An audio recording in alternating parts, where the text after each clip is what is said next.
네, 안녕하십니까. 자, 이번 시간은 사체 현상에 대해서 살펴보도록 하겠습니다. 네. 사체 초기 현상입니다. 네. 사람이 사망을 하게 되면은, 최초에 나타나는 현상들을 순서대로 이렇게 한번 정리를 해봤습니다. 자, 먼저 사체가 냉각되는 현상이 나타나고요. 그 이후에 사체가 건조한 현상이 진행이 됩니다.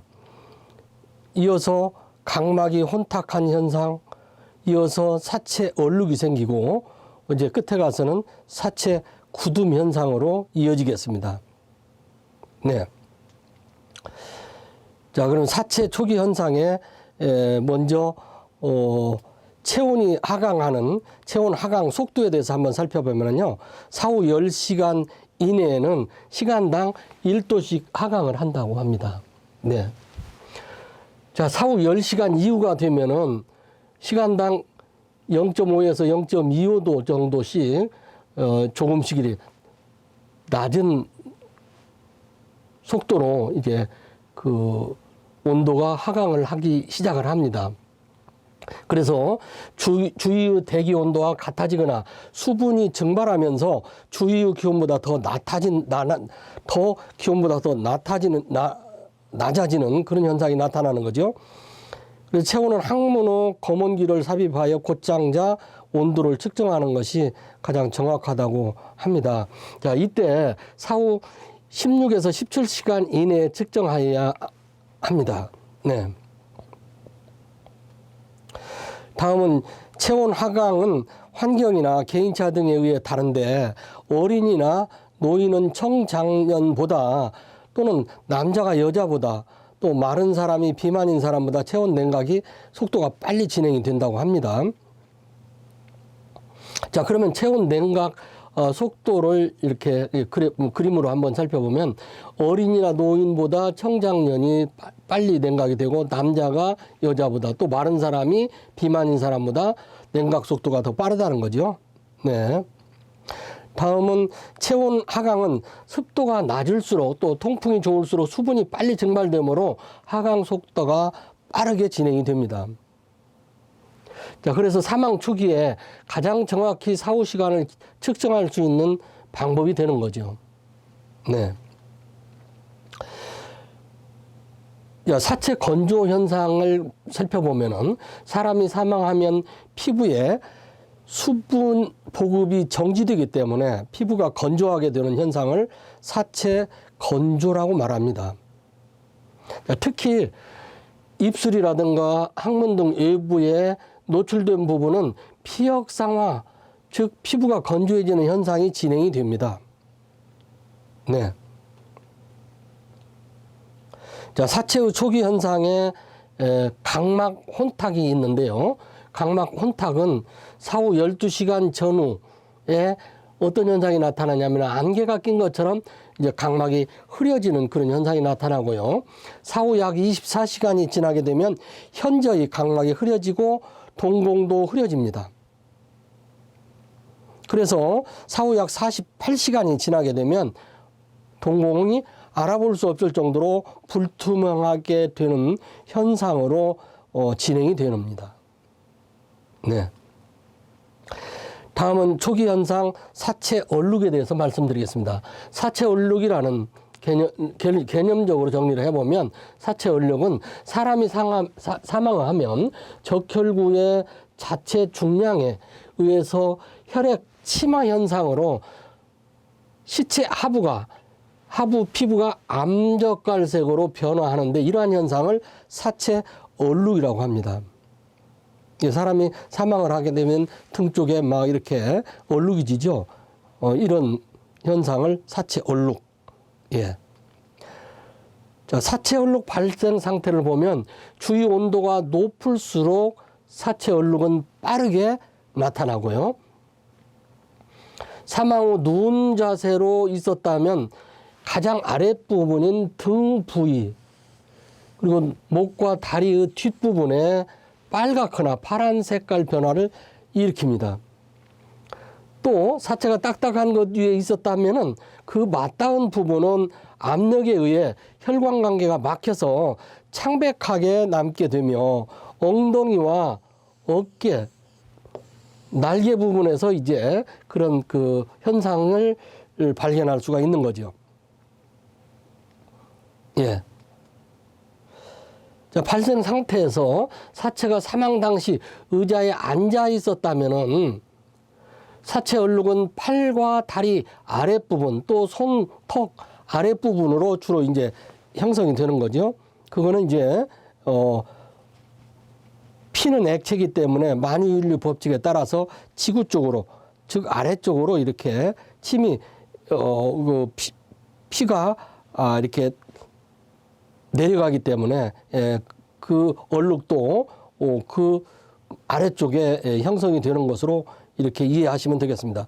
자, 사체가 바닥에 누워 있었다면은 사체 얼룩은 당연히 수평면을 따라서 뒤통수 부위라든가 등 부위 및 팔다리 후면에 나타나고, 엎드려 죽은 사체는 앞가슴 및 배꼽 부위에 사체 얼룩이 형성되겠죠. 네. 자, 발생 상태에서 목맴 시체를 우리는 의사체라고 하는데요. 그 경우에는 주로 손, 발 끝부분에 사체 얼룩이 형성되고요. 목맴 시체의 부위에 시체 얼룩이 형성되었다면 이는 일단 타살로 의심을 하면 됩니다. 다음은 급사나 질식사의 경우예요. 급사나 질식사의 경우에는 유동혈이 많아 적혈구의 이동성이 크기 때문에 사망 후 얼룩은 빠르고 또 강하게 나타납니다. 네. 다음은 사망 원인에 따른 사체 얼룩 색 변화를 한번 살펴보면은요. 자, 먼저 암적색인데 정상적인 시체 얼룩은 암적색을 띠는데 질식사에서 암적색의 현상을 많이 발견할 수가 있는 거죠. 다음은 선홍색을 띠는 경우가 있는데, 자, 차가운 곳에서 사망한 경우, 예를 들면 익사나 저체온사 또는 일산화탄소나 청산류에 의한 중독으로 사망한 경우에도 이와 같이 선홍색을 띠는 경우가 있고요. 다음은 갈색조입니다. 동물 중 염소산 칼륨이나 또는 아질산소다 등의 중독일 경우에는 황갈색 또는 암갈색이나 초콜릿과 같은 갈색조를 띠게 되는 거죠. 네, 사망 원인에 따른 시체 얼룩 색 변화를 살펴봤습니다. 자, 마지막 녹갈색의 경우는 황화수소가스 중독일 경우에 녹갈색을 띠게 되기도 합니다. 네. 다음은 사체의 초기 현상에서 시체 굳음, 마지막 시체 굳음에 대해서 살펴보면은 사후에 일시 이완되었다가 시간이 경과하면 점차 경직되게 되어 있어요. 그래서 턱관절에서 경직되기 시작해가지고 사후 12시간 정도가 되면은 전신이 이제 시체 굳음 현상이 나타납니다. 자, 경직 순서를 보면은 지연기를 거쳐서 시작 단계, 또 시체 굳음 완성 단계, 그런 이후에 이제 완획이라는 과정을 거치게 됩니다. 네. 자, 시강의 형성에 대해서 살펴보면은요, 턱관절을 거쳐서 어깨관절, 또 손, 발가락 순으로 시강이 형성된다고 합니다. 자, 급사체의 경우 굳음의 지속 시간이 길어지는 거고요.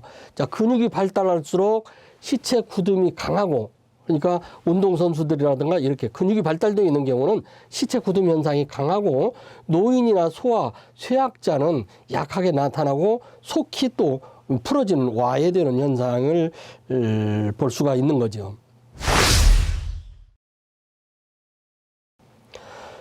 다음은 생활 반응에 대해서 살펴보도록 하겠습니다.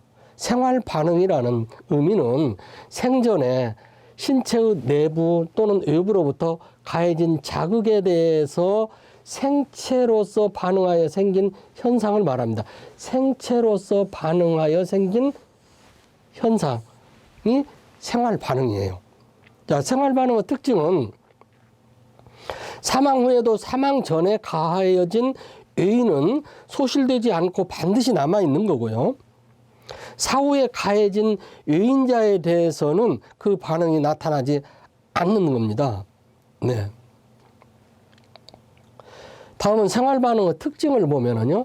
시체에서 활력 반응을 볼 수 있다면 그 소견은 생전에 이루어졌다는 것을 말하는 거죠.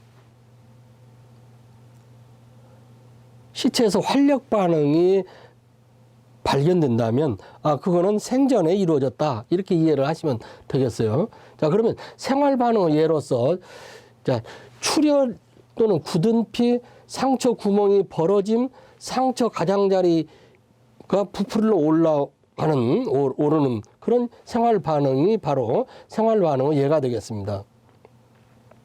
따라서 화재사의 경우 기도 내에 그름 부착이 있으며 익사체의 각 장기 내에 플랑크톤이 이렇게 부풀어 오르도록 되어 있습니다. 이게 바로 이제 생활 반응의 예가 되겠어요. 자, 화재사의 경우는 기도 내에 그름 부착이 있으며 익사체의 각 장기 내에 플랑크톤이 분포가 되고요. 동맥이 절단되어 혈액의 체외 유출로 빈혈이 일어나기도 합니다. 다만 화재 시 시체가 투사형을 취하는 것은 사후에 열을 가하여 형성된 것이므로 활력 반응이 아니라는 거예요. 자, 어떤 현상이요? 사체가 투사형을 취하고 있다라고 한다면 그거는 활력 반응이 아니다는 거죠. 활력 반응이 아니다는 거예요. 자, 다음은 사체의 후기 현상에 대해서 살펴보도록 하겠습니다. 먼저 자가융해입니다. 자, 사후에는 미생물의 관여 없이도 세포 가운데의 자가 효소에 의해서 분해가 일어나도록 되어 있는데 이를 자가융해라고 합니다. 자, 세포 구성 성분은 분해되어 변성되고 세포 간 결합의 붕괴로 조직은 연화되도록 되어 있습니다. 네. 다음은 사체 후기 중에 부패에 대해서 살펴보도록 하겠습니다. 자, 부패라는 건 부패균의 작용에 의해서 일어나는 질소 화학물질의 분해 현상을 우리가 부패라고 합니다. 질소 화학물질의 분해. 자, 그래서 부패의 3대 조건을 살펴보면은요. 자, 공기의 유통이 좋을 때, 또 온도가 20에서 35도일 때, 습도는 60에서 66도일 때 부패의 조건이 최적이라고 합니다. 그냥 가장 부패가 잘 이루어질 수 있는 그런 환경 조건을 지금 여러분들에게 설명드리고 있는 겁니다. 1, 2, 3. 특히 습도가 60에서 66도일 때, 부패가 가장 잘 이루어질 수 있는 최적의 조건이다. 이런 얘기예요. 이래서 우리는 부패의 3대 조건이라고 합니다. 네. 자, 사체 후기 현상에는 또 미희라와 실압화 이런 현상이 나타나기도 하는데요. 미희라와라는 것은 고온건조지대에서 시체의 건조가 부패보다 빠를 때 생기는 사체의 후기 현상을 우리가 미라화라고 합니다. 가끔 조선시대 때 그 죽은 시체가 그 모습 그대로 보존되어 있는 그런 그 시체가 발견돼서 신문에 이렇게 가끔 보도되기도 합니다만은 그런 현상을 우리가 미라화라고 한다 이런 얘기죠. 이는 비정형 부패에 해당이 되는 거죠. 부패가 진행이 되질 않는 거죠. 왜? 시체의 건조가 부패 분해보다 빨라버리니까 시체가 그 상태로 그냥 보존되어 있는 거죠. 이런 현상을 우리가 미라화라고 한다. 다음은 실압화라는 게 있는데요. 실압화는 화학적 분해에 의해 고체 형체의 지방산 혹은 그 화학물로 변화한 상태를 우리가 실압하다 이렇게 말합니다. 마찬가지로 비정형 부패로서 수중 또는 수분이 많은 지중에 형성되어 비정형 부패에 해당이 됩니다. 따라서 미라화라든가 실압화는 모두가 다 정형이 아니고 비정형 부패에 해당한다라고 말을 합니다. 네. 다음은 백골화가 있는데요. 백골화는 뼈만 남아있는 상태를 우리가 백골화라고 말하죠. 자, 소아시체와 성인 시체는 어떤 차이가 있느냐면은 소아시체의 경우는 사후 4, 5년 후 완전 백골화가 되는데 비해서 성인 시체의 경우는 사후 7에서 10년 후 완전 백골화가 진행이 됩니다. 자, 다음은 사천왕 현상이라는 게 있는데 사천왕 현상이라는 건 뭐냐면은 사후 자, 사람이 사망을 했다. 3, 5일이 경과되면 3일에서 5일 정도 경과하면 얼굴의 안구라든가 눈꺼풀 또 입술 등이 부풀러 올라 이르는 이른바 사천왕 현상으로 보이게 되는 걸 우리가 사천왕 현상이다라고 말합니다. 네, 다음은 질식사에 대해서 좀 살펴보겠습니다. 질식사의 3대 징후로서는 첫째는 점출혈이 발생을 하고요. 자, 점출혈은 피부, 결막, 점막 및 장막 등에서 점출혈이 생기는 현상을 점출혈 발생이라고 하고요. 자, 두 번째는 혈액의 암적색 유동성이라는 게 있는데 혈액이 응고되지 않으면서 그 색깔이 암적색 즉 검붉은색을 띠는 상태가 바로 혈액의 암적색 유동성이라고 말합니다. 자, 질식사의 3대 징후 또 한 가지 마지막은 이제 내장의 우열 현상이 있는데 이는 뇌나 폐, 간, 신장, 혀 등의 혈관 내에 많은 피를 함유하고 있는 상태를 내장의 우열 이렇게 말을 하는데 이와 같은 종류들은 다 질식사 했을 때 나타나는 징후들입니다. 네. 그럼 질식사의 종류를 좀 살펴보면은 첫째는 이제 목맴이 있는데요. 목맴이라는 것은 줄이나 끈으로 목 주위를 두르고 줄이나 끈의 양쪽 또는 한쪽 끝을 매단점에 고정시켜 자기의 체중으로 목을 졸라 사망하는 것. 자, 우리가 쉽게 말하면 목 매달아서 뭐 자살을 한다든가 그런 경우 질식해서 사망에 이르게 되는 거지 않겠습니까? 그런 현상을 우리가 목맴이라고 합니다. 목맴. 자, 두 번째 목맴의 특징을 보면은 자살인 경우가 대부분이고요. 끈 자국이 형성되고 끈 자국 주변에 피부 및 출혈 또 피부 까짐 가능성이 있고요.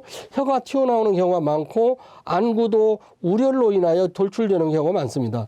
체액을 누출하는 경우도 많이 있고요. 얼굴과 눈꺼풀이 창백해지는 현상이 목맴 현상에서 나타나는 특징입니다. 다음 질식사의 종류를 살펴보면 자타살의 구별에 있어서 자살의 경우는요. 피부에 와 닿아도 아프지 않은 연한 끈을 사용하는 게 일반적이고요.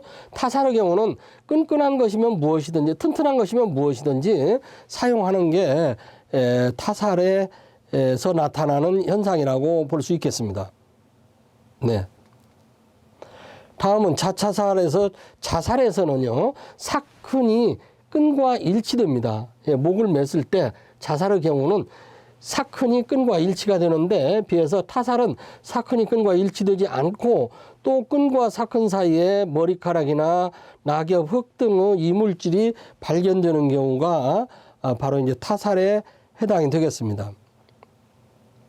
자, 여러분들은 지금 목맴에서 자살과 타살을 구분하고 있는 그런 내용들을 살펴보고 있는 겁니다. 자, 다음은 자살의 경우에는 시체 얼룩이 하반신에서 발견되는 데 비해서 타살은 체위에 합당하지 않은 부위에서도 발견되는 게 타살의 특징입니다. 또 자살의 경우는 현장 상황이 자연스러운데 타살의 경우는 부자연하며 과도하게 꾸미는 경향이 있는 게 타살에서 나타나는 현상입니다. 네.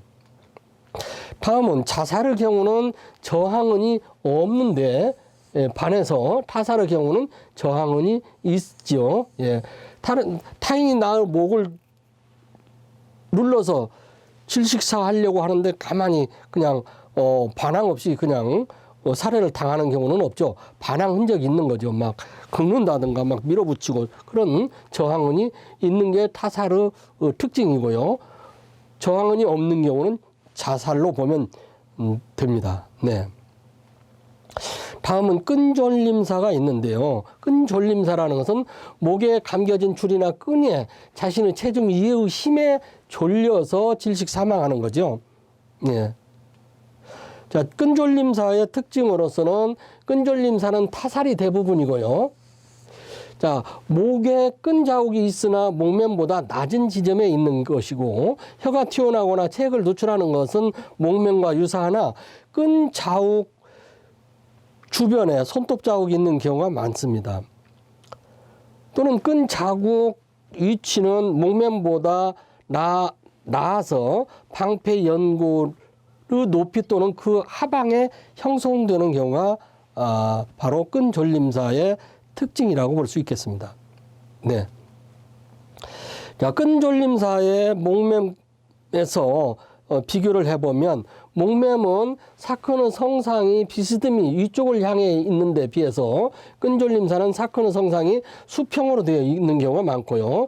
목맴은 사건이 서로 엇갈리는 현상을 보이지 않는데 끈졸림사는 사건이 서로 엇갈리는 현상을 보이는 특징이 있습니다. 네. 결막의 일혈점이 적습니다. 목매의 경우는. 그런데 끈졸림사의 경우는 결막에 일혈점이 많다는 그런 현상이 많이 있고요. 목매의 경우는 대부분이 이제 자살에 해당이 되고요. 자, 끈졸림사의 경우는 대부분 타살인 경우가 많다 이런 얘기죠. 예. 자, 질식사의 종류에서 끈졸림사. 자, 끈졸림사는 목을 손으로 눌러 사망하게 하는 것으로 대부분 타살에 해당이 됩니다. 네. 다음은 질식사의 종류에서 익사에 대해서 살펴보도록 하겠습니다. 익사라는 것은 액체를 기도에 흡입하는 것은 물론이고 흡입하지 않고 익수와의 접촉만으로 사망하는 경우도 있습니다. 자, 거의 자살이거나 과실사인 경우가 익사에 해당이 됩니다. 네. 자, 익사의 특징으로서는 눈꺼풀 결막에 점출혈이 있고요. 시체 얼룩이 약하거나 없는 게 익사의 특징이고요. 손이나 발에 주위의 물건을 잡고 있는 경우가 많습니다. 그래서 우리가 물에 빠지면 뭐 지푸라기라도 잡으려고 하는 그런 게 있다고 그러지 않습니까? 그런 심리가 있다고 그러는 것처럼 손이나 발 주위의 물건을 잡고 있는 경우가 익사의 특징이 되겠고요. 기도 내 또는 위장 내에 게을무로 플랑크톤이라든가 부유생물 등이 발견되는 게 바로 익사의 특징이 되겠습니다. 네. 또한 체온의 냉각 속도가 지상에보다 더 빠르고요. 그래서 흐르는 물에서는 더욱 빠릅니다. 사람에 따라서 다르겠지만은 익사가 일어나기까지 시간은 대체적으로 5분에서 8분 정도가 소요가 된다고 합니다. 네. 자, 익사의 소견을 보면은 기도를 개방하여 미세한 포말로 구성된 백색의 거품이 코와 입에서 마치 버섯 모양으로 유출되며 닦아내면 또다시 나타날 수 있는 그런 소견이 익사의 소견입니다. 자, 이러한 거품덩이가 나타나면 대부분 생전에 물에 들어갔다는 가장 확실한 근거가 되는 거죠. 네. 자, 다음은 질식사의 종류에서 기도 막힘 질식사라는 게 있는데요. 이는 기도 내의 막힘 또는 좁아짐으로 인해서 호흡을 못하여 사망하는 현상을 기도 막힘 질식사라고 이렇게 말할 수가 있겠고요. 다음은 손상사의 분류 및 자타살 구별에 대해서 살펴보도록 하겠습니다. 자, 먼저 손상사의 분류. 예. 손상은 피부 연속성이 파괴되었는가에 따라서 열린 손상 또 닫힌 손상으로 분류하고 있습니다. 자, 열린 손상은 요 창, 이렇게 칼로 이렇게 긁혀가지고 피부가 이렇게 벌어지는 현상이죠. 열린 손상. 닫힌 손상을 상이라고 하는데요. 상. 이를 합쳐서 창상이라고 합니다. 창상. 자, 그러니까 창상이라는 것은 어떤 그 외부의 충격에 의해서 피부가 열리거나 또는 닫힌 손상을 우리가 창상이라고 이렇게 표현을 합니다. 네. 다음은 손상사의 분류에서 손상은 피부 연속성이 파괴되었는가에 따라서 열린 손상, 닫힌 손상으로 분류하고 있고요. 열린 손상의 경우는 손상받은 결과 피부 연속성이 파괴된 손상을 말하는 거고요. 닫힌 손상은 피부 연속성이 상실되지 않고 피부와 피부 밑에 형태학적인 변화가 초래된 상태를 우리가 닫힌 손상이다 이렇게 말합니다. 네. 손상사의 자타살에 있어서 자살과 타살을 한번 비교해 보면 먼저 자살의 경우는 흉기는 거의 하나고요. 몸 가까이에서 발견이 됩니다. 그러니까 자기가 자살할 때는 이제 뭐 칼을 사용했으면 칼 하나 가지고 사용을 하는 거죠. 칼을 사용했다가 또 뭐 망치를 사용한다든가 그렇게 하기는 어려운 거죠. 그래서 자살의 경우는 흉기는 거의 하나고 몸 가까이에서 발견된다. 타살의 경우는 2개 이상의, 2개 이상의 흉기에 의해 벤 상처 발견, 그리고 흉기가 시체에서 멀리 떨어져 있는 경우가 많고요. 또 자살의 경우는 급소에 있는 것이 늘 쓰는 손의 반대쪽에 손상이 있다 이런 얘기죠. 저 같은 경우는 이제 오른손잡이기 때문에 제가 흉기를 소지하고서 자살을 하게 되면은 오른손을 사용하겠죠. 그러면은 흉터는 어느 쪽에 생기겠어요? 이 오른쪽에 반대인 왼쪽에 반대쪽에 손상이 생긴다 이런 얘기죠. 자, 신체의 모든 부위에서 손상 부위가 발견되는 것은 타살이라고 보면 되겠어요. 자타살에 대한 그 특징을 살펴봤고요. 네. 이어서 자살은 손상이 비교적 집중되어 있으면서 상호 평행한 방향을 취한다 이런 얘기죠. 자살하게 되면 계속 이런 평행한 방향을 취하는데 타살의 경우는 손상이 불규칙하고 여러 방향으로 이루어지는 경우가 많다는 거고요. 자살의 경우는 잘 쓰이는 손에 혈액이 부착되어 있고 창상 주변에 주저은이 발견되는 특징이 있는데 타살의 경우는 방어은이 있다 이거죠. 타인이 나를 살해하려고 하면 방어하다가 보면은 이제 상처도 있고 이런 방어은이 발견되는 경우가 타살의 특징이라고 볼 수 있겠습니다. 네. 또 자살의 경우는 옷을 걷어 올리고 직접 피부에 상해를 가하는데 반면에 타살의 경우는 옷을 입은 상태로 상해를 입히므로 옷에 손상이 있는 특징이 있는 거죠. 네. 다음은 영아살해와 학대아에 대해서 살펴보도록 하겠습니다. 일반적인 영아살해의 사인, 죽은 원인은 가장 흔한 방법이 질식사고요. 영아살해의 경우에 두 번째로 흔한 경우가 두부 손상입니다. 대부분이 영아살해의 경우는 질식사 아니면 두부 손상인 거죠. 다음은 영유아 급사 증후군이라고 평상시 건강하던 어린이가 돌연히 사망하는 경우. 자, 이런 경우는 2, 4개월, 2달에서 4개월 사이에 유아에게 압도적으로 많고요. 1년이 지나면 거의 보이지 않는 게 영유아 급사 증후군입니다. SIDS라고도 합니다만은. 네. 다음은 영아살해와 학대사에서 학대아에 대해서 살펴보면 주로 6개월에서 3세 사이에서 많이 보이고요. 머리 부위 손상에 의한 사망이 가장 많은 게 학대아의 특징이라고 볼 수 있겠습니다. 다음은 감전사에 대해서 살펴보도록 하겠습니다. 감전 자국을 보면은 전류가 출입한 부위에 생기는 피부를 비롯한 조직의 손상이 오는 게 감전사의 특징입니다. 자, 감전 자국은 일반적으로 원형 또는 계란형의 피부 함몰로서 주름에 의하여 둘러싸이는 것이 전형적인 형태고요. 중심부 피부는 백색 또는 회백색으로 창백하고 또 편평화된 그런 현상이 있습니다. 감전자국에. 또 감전자국은 사후에 생기는 수도 있으므로 감전사라는 단정적인 증거는 되지 못합니다. 특히 출혈이 동반되지 않았다면 사후에 형성되었을 가능성이 있다는 거죠. 예. 감전사에 대해서 살펴봤고요. 다음은 총상사에 대해서 살펴볼까요? 총알 상처의 종류입니다. 자, 총알 상처 종류로는 관통 총상, 관총상, 찰과총상, 반도총상 이렇게 구분하는데 관통총상은 총알 입구 또 사출구 사창관이 모두 있는 경우에 해당이 되고요. 맹관총상은 총알 입구와 사창관만 있고 탄환이 체내에 남아있는 경우.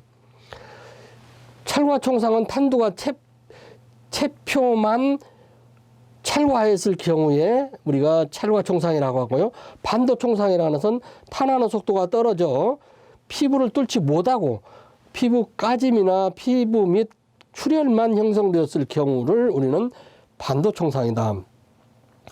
그래서 총알 상처의 현상에 따라서 이와 같이 그 네 가지로 이렇게 분류할 수가 있는 거죠. 네. 다음은 총알 상처 종류에서 회전총상이라고 있는데요. 회전총상은 탄환이 골격에 맞았거나 천공시키지 못하고 뼈와 언부 조직 사이를 우회하였을 경우에 회전총상이라고 합니다. 네. 총상사에 대해서 살펴봤습니다. 네. 다음은 총알 상처와 발사거리에 대해서 살펴보면은 접사가 있고 근접사가 있고 그러는데요. 접사라는 것은 총구가 피부에 밀착된 상태에서 발사되는 것을 말합니다. 상처 구멍이 파멸되어 불규칙한 성상을 보이고 탄환의 직경보다 커지는 현상을 우리가 접사라고 합니다. 근접사는 피부에 밀착되지 않고 약 0.5에서 1cm 이내에서 발사된 경우를 우리가 근접사라고 합니다. 자, 근접사는 상처의 자리가 파열되지 않고요. 탄환에 의한 전형적인 상처 구멍을 나타내는 그런 현상을 우리가 근접사라고 말합니다. 네.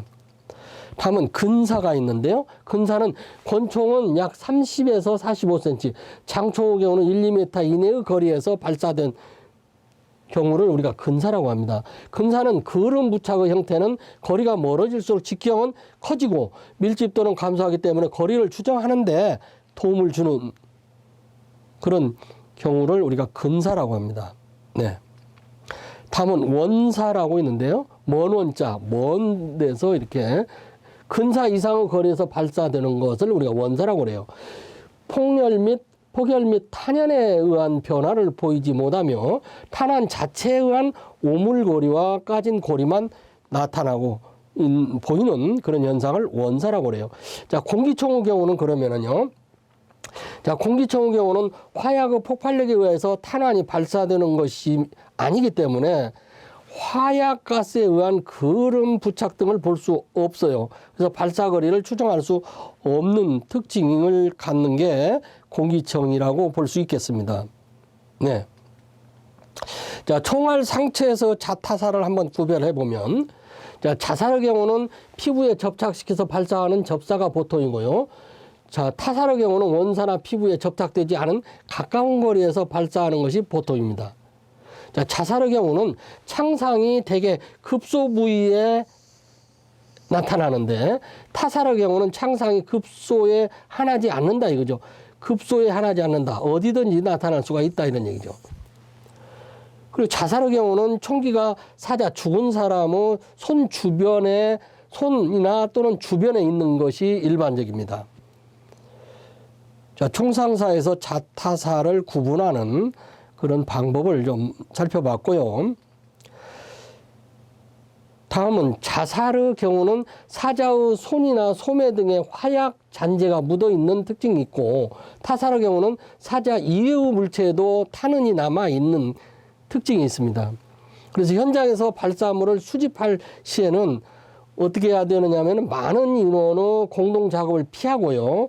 가능한 적은 인원이 침착하게 수집을 해야 됩니다.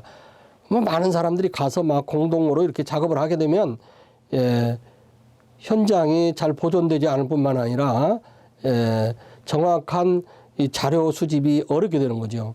그래서 공동 작업을 피하고 적은 인원이 침착하게 수집을 해야 된다는 얘기예요. 네. 네, 지금까지 살펴본 내용들에 대해서 문제를 가지고 한번 또 살펴보도록 하겠습니다. 예, 사지선다형 객관식 문제가 되겠는데요. 다음 중 사체의 초기 현상이 아닌 것은 사람이 사망을 하게 되면 초기 현상, 후기 현상이라는 게 있어서 각각 그 특징이 나타나는데 초기 현상, 처음에 나타나는 현상이 아닌 것을 골라라 이런 얘기예요. 자, 가, 사체 냉각, 나, 사체 건조, 다, 혈액 침추, 라, 사체의 부패. 어떻습니까, 여러분들? 어떤 현상이 사체의 초기 현상이 아닐까요? 네, 한번 살펴보겠습니다. 네, 라, 사체의 부패. 이 사체의 부패는 어떻습니까? 사체의 부패는 사체의 초기가 아니라 후기 현상이다입니다. 따라서 1번의 답은 라번, 사체의 부패가 되겠습니다. 사체의 부패는 사체의 후기 현상인데 다음 중 사체의 초기 현상이 아닌 걸 찾으라는 거니까 라번이 되겠죠. 네, 다음 문제 2번은 다음 중 사체의 후기 현상이 아닌 것. 조금 전에 사체의 초기 현상을 살펴봤는데 얘는 후기 현상이 아닌 것을 골라라는 거예요.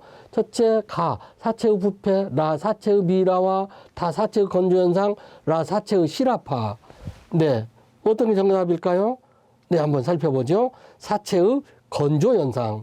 네, 사체의 건조 현상은 사체의 초기 현상입니다. 초기 현상. 따라서 2번 문항의 답은 답은 사체의 건조 현상이 되겠습니다. 네. 다음은 문제 3. 다음은 사망으로 인한 사체 현상을 열거한 것인데 옳지 않은 것을 골라라 하는 거예요. 자, 가, 사체의 냉각과 건조, 나, 시반의 형성, 다, 피하출혈, 라, 시체 경직. 몇 번이 답일까요? 네, 한번 살펴보죠. 네, 다 피하출혈입니다. 피하출혈. 자, 그러면 다 피하출혈은 생활 반응의 일종으로 생체에서만 존재한다는 겁니다. 생체에서만 존재한다. 따라서 사망으로 인한 사체의 현상을 열거한 것으로 옳지 않은 것. 예, 그러니까 다 피하출혈이 되겠죠. 그래서 3번 문항의 답은 다 피하출혈이 되겠습니다. 네. 예. 지금까지 학습한 내용을 좀 요약해서 한번 정리를 해보겠습니다. 자, 사체의 초기 현상에 어떤 현상이 나타나느냐? 사체의 냉각을 거쳐서 사체가 건조하고 각막이 혼탁하고 시체가 얼룩이 오고 끝에 가서 시체가 굳음 현상으로 진행이 되는 겁니다. 그 내용들을 살펴보면 체온 하강 속도는 사후 10시간 이내에는 시간당 1도씩 그 이후에는 시간당 0.5에서 0.25도씩 하강을 하는 현상을 보이게 되고요. 사체 건조의 경우는 사람이 사망하면 피부에 수분 보급이 정지되기 때문에 피부가 건조하게 되는 현상을 사체 건조라고 합니다. 자, 여러분들은 지금은 사체의 초기 현상을 살펴보고 있어요.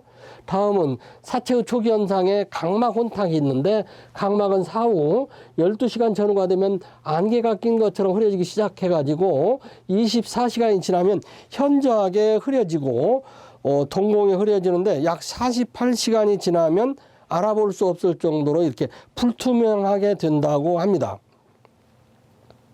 자, 사체의 초기 현상, 다음은 사체 얼룩입니다. 사람이 사망하면 적혈구의 자체 중량에 의한 혈액 침하 현상으로 시체 하부 피부가 암적갈색으로 변화하는 현상을 사체 얼룩이라고 합니다. 자, 사체 굳음이 현상이 있는데 사후에 일시 이완됐다가 시간이 경과하면 점차 경직되는 현상을 사체 굳음 현상이라고 합니다. 자, 여러분들은 사체 초기 현상을 살펴보고 있어요. 네. 다음은 생활 반응. 생활 반응이라는 것은 생전에 신체의 내부 또는 외부로부터 가해진 자극에 대해서 생체로서 반응하여 생긴 현상을 생활 반응이라고 합니다. 그러니까 생활 반응은 사후에 죽은 이후에는 나타날 수가 없는 거죠. 생활 반응은 반드시 생전에 신체의 내부 또는 외부로부터 가해진 자극에 대해서 생체로부터 반응하여 생긴 현상을 우리는 생활 반응이다라고 말합니다. 네. 다음은 사체 후기 현상을 정리해 보겠습니다. 첫째, 자가융해입니다.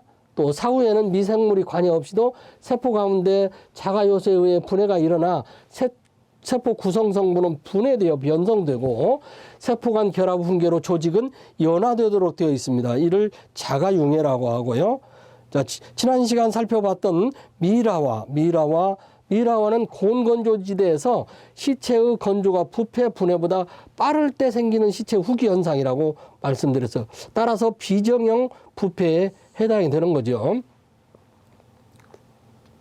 다음은 실화파가 있는데 실화파는 화학적 분해에 의해 고정 형태의 지방산 혹은 그 화학물로 변화한 상태로서 비정형적 부패로 수중 또는 수분이 많은 지중에서 형성되며 마찬가지 비정형 부패에 해당되는 겁니다. 실화파나 미라와는 또 백고라가 있는데 백고라는 뼈만 남은 상태. 시체는 사후 4년에서 5년, 성인 시체는 7년에서 10년 후 완전히 이제 백고라되는 현상으로 진행이 된다 이런 얘기예요.